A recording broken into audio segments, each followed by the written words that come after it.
Well, welcome back to IME 375. I trust you have all survived the first day of class, and I hope you're all eager to learn a little bit more about this particular class. Yesterday, we talked a bit about ways in which we could communicate, and I spent a little bit of time talking to you about grades and some of the other tools that you will probably need as we go through the term. I suggested that Evernote program as well. Today, we'll start out talking a little bit about the objectives for this class.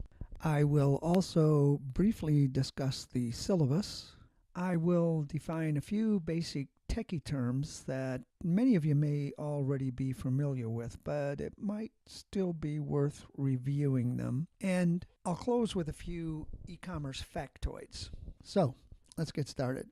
Right about now, you should be seeing some course objectives, and I say these are high-level objectives. I'm not going to go through every one of these for a couple of reasons. There's another screen coming up in just a moment that has another cut at the objectives. And I know by now all of you have probably read the syllabus 2, maybe 3 times. And that being the case, you will have noted that I have some emergency backup objectives that I call aims of the course in the syllabus. So we don't really need to spend a lot of time going over these objectives. You can read them. Let's take a look at the next screen, which gives a little bit more detailed guidelines in what we're going to do. We're going to discuss the origin and growth of PCs, the web, and e-commerce. That means we're going to take a look back at the days when PCs were invented, and that takes us back into the 1970s, a while ago.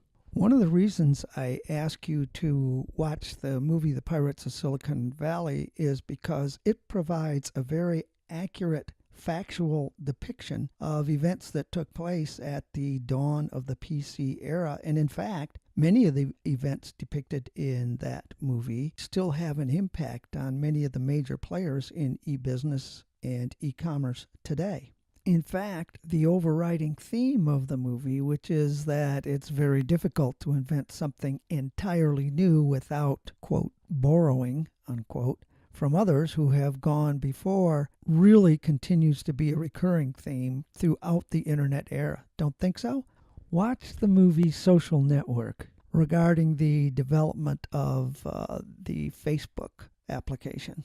Well, moving right along and getting back to our course objectives, we'll describe some ways that e-commerce differs from pre-web businesses and recognize and discuss some new web business applications. All of these things you can again see from the syllabus. We'll spend some time talking about the evolution of e-commerce, and Amazon is a good company to look at for that. And it's also worthwhile to take a look at the major players. Major players are, of course, companies like Google, Amazon, Facebook, Twitter, Microsoft, eBay.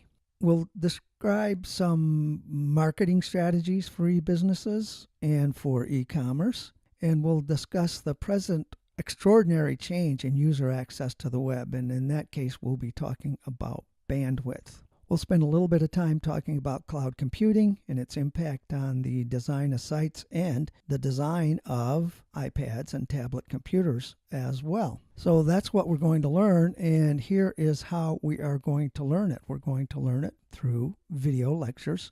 We're going to learn about it with some podcasts, which are essentially video lectures without the video. I have PowerPoints that I associate with almost every lecture that I'll be giving.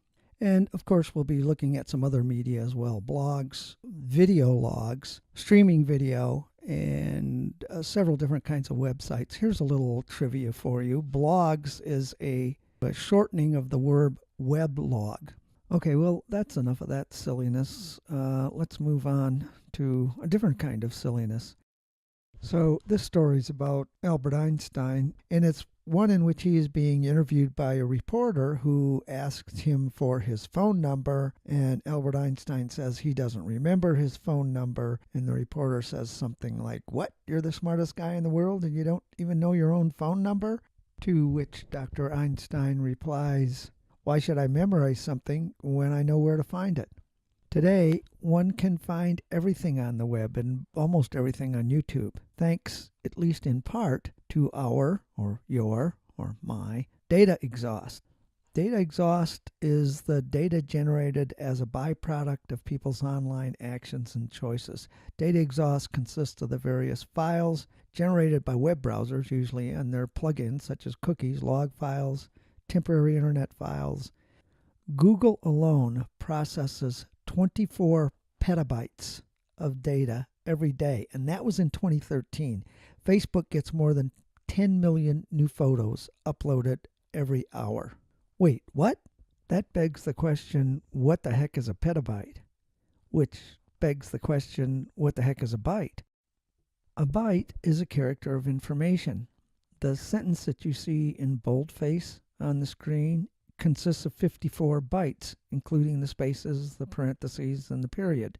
A kbyte, or a kilobyte, is 1,000 characters of information. In the old days of computers, we used to measure things in Ks. Well, that had 5K of memory. That was a lot of memory.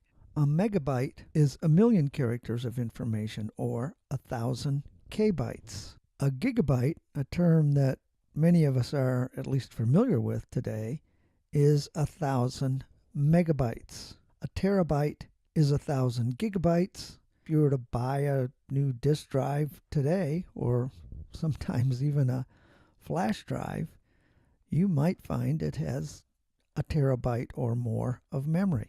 A petabyte is 1,000 terabytes. So here's the numerical representation of a petabyte of information. That would be, there's 1,000,000, a billion, a trillion. So what would that be? I guess that would be a quadrillion bytes of information. Oh, by the way, an exabyte is 1,000 petabytes. And coincidentally, in today's news, an article says that AMD has unveiled a new graphical processing unit architecture for exabyte scale computing. So we can imagine there's a lot of bits and bytes of information going into that new GPU architecture. Some terms that are used to describe e-commerce are new, which it is, disruptive, which it most certainly is and has been. It represents an exponential change or a paradigm shift. If you're not familiar with those terms, hey, why not Google them? Or a punctuated equilibrium, another good term to Google. It is also often referred to now as m-commerce for mobile commerce, and it represents a media convergence or convergence of media. Many different kinds of media that once required different devices, a television comes to mind, are now being deployed to one or two devices. In some ways, that e-commerce affects the business environment for small and medium-sized enterprises. They no longer need to depend on a small number of local customers. They're able to spread the risk by operating across more geographies. They have direct access to international suppliers and customers. No small thing, because it wasn't that long ago that only the largest corporations could have access to international suppliers in places like China or India who were able to produce goods at a very cheap cost. Now, any small company can have access to those markets. So I said I'd want to get in a word or two about the syllabus, since, as I stated earlier, I know you've probably completed reading the syllabus several times. I thought I'd take a minute or two to clarify some points that you may have had a question about. So, and I swear this is true, I've actually had students come into my office and ask a question that goes something like this. What kind of syllabus is this with no dates in it? Note that I've built a full disclaimer which obfuscates even further. However, the reason is this. The web is a dynamic business environment. New topics are very likely to be introduced, and or the order of topics is likely to fluctuate. Even as I am recording this lecture, the Consumer Electronics Show is going on in Las Vegas, and typically there are a lot of new items that might have enough of an impact that we'll want to discuss them. For example, the article about the new GPU architecture that we spoke about just a couple of minutes ago. And anyway, there are actually dates. They're just fairly high-level dates, like months. In a geological time frame, dates like February 2017 are extraordinarily specific. Anyway, I'm pretty sure that by the end of the term we'll have covered about 80% of all the stuff mentioned in the calendar portion of the syllabus, and we'll have made up for the stuff we don't cover with newer stuff. Well, I've gone way over on this lecture, so that's going to about do it. Try to stay warm, and I will talk to you next week. Bye for now.